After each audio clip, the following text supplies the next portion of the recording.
We have with us a real journalist, in my view, James O'Keefe. He's written a book called American Muckraker, Rethinking Journalism for the 21st Century. There's a rich and deep history of this kind of investigative undercover journalism. Explain. Well, I mean, people used to do this work, whether it was Upton Sinclair with his undercover techniques and his pencil and paper, Gunter Wallraff, who went undercover in Europe, or the Chicago Sun-Times with their bar aptly named The Mirage in Chicago, where they pretended to be bartenders and filmed all the city inspectors taking bribes. You used to have some journalism happening. 60 Minutes, you said this yourself, Mike Wallace confronting the bad guys with microphones. And then something happened over the last 20 to 30 years where you had the consolidation of tech, the decimation of newspapers.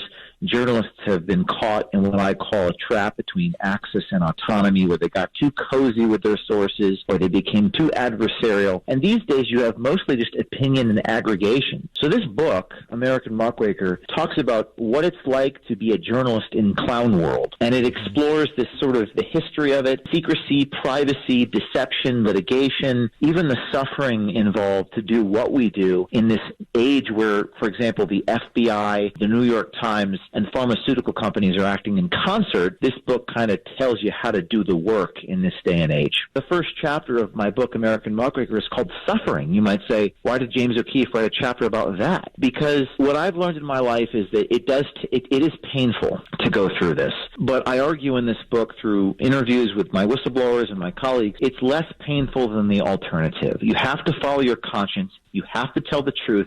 You have to do your job. My hypotheses in this book, American Muckraker, which is forged from my life and the lives of my whistleblowers, is that we believe that imagery, that video, can transfix in a way that propaganda cannot. And if that doesn't work, I don't know what can help prevent society's collapse. We believe, to quote George Orwell from 1984, the party tells you to reject the evidence of your own eyes and ears. It's their final, most essential commandment.